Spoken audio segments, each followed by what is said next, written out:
tell you a little bit about my father, Natan ben Shalom.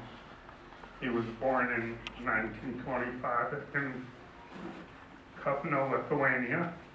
He's an identical twin. They immigrated to the United States at the age of 2. He grew up in New York City during the time of the Depression. He served in the U.S. Army Air Corps. His parents moved to Washington, D.C. at that time. They owned a grocery store there. And my father, after the Army, came to Washington, D.C., and they went to college. He went to college at Catholic University, where he studied electrical engineering. I know it was Catholic University, but that was a good local school for studying engineering. He subsequently worked for IBM for over 25 years, where he was a dedicated employee and a hard worker. My father was always dedicated to his parents. When my father had vacation when he was younger, he came and worked at his parents' store to give his parents a break instead of taking a vacation for himself. Dad was not a young man when he got married. He was 35 years old when he got married, and he was a very dedicated husband and father. He'd do anything for his family. One thing he liked to do was to go on family vacations. When we were younger, for a number of years, we would take winter vacation trips to Florida. It was always a road trip in the car because they wanted to save money for us to be able to go to college with that money. So for the long drive from Washington down to Florida, 20-hour drive, what would he do? Well, if any of you remember the movie The Great Santini, that was like my father. He would be on the road by 4 or 5 in the morning to beat the traffic and to get an early start. And that was his modus vivendi for these trips. My parents used to take me and my siblings on ski trips. Even though my parents didn't ski, they'd spend the day taking us there, schlepping us around there, etc. He actually did try skiing along with my mother at the age of 50. That experiment lasted for half a day. He liked to play ball with his children. He taught me to throw football, hit a baseball, ride a bike.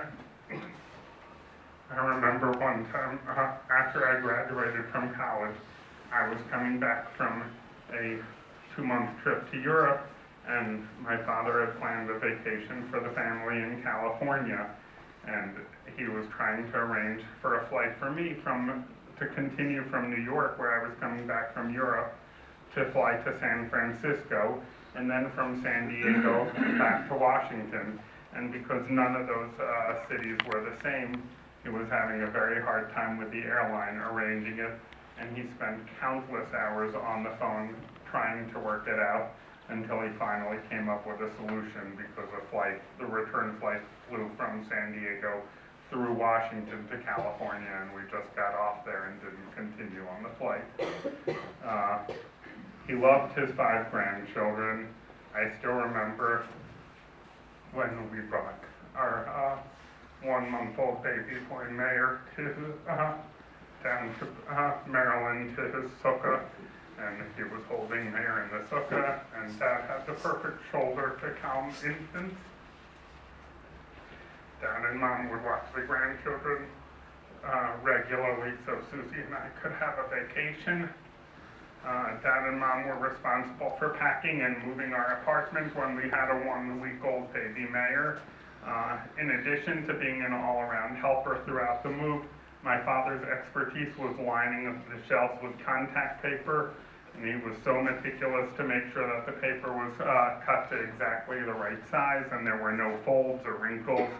One of his favorite sayings was, if you're going to do a job, you got to do it right. And that's how he lived his life. He didn't cut corners. He always tried to do things the best way possible. He liked to joke around, especially with his twin brother. They used to tell us stories all the time about things they did when they were younger. One story I remember hearing was when one of them was assigned KP duty in the Army. That was a very long, challenging day. And what did they do? They switched off halfway through the day to give the other one a break, and no one would notice. Finally, when the officers caught on, they assigned both of them KP duty at the same time.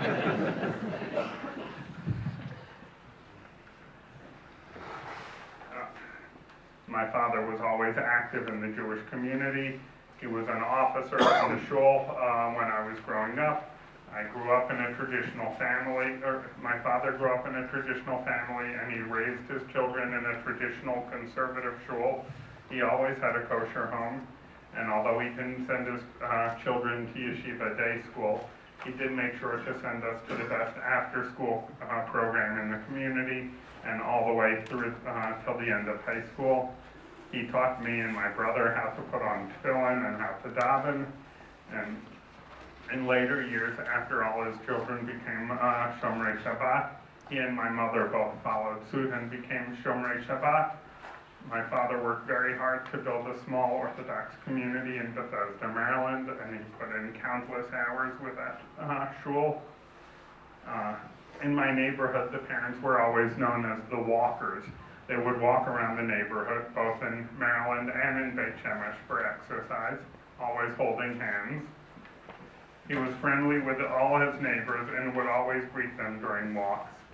As it says in Pirkei Avot, Ezehu mechubad hamechabed et habriot. Who deserves honor? A person who honors other people. My father treated everyone he met with respect. He was a loving husband. My parents were happily married for almost 52 years.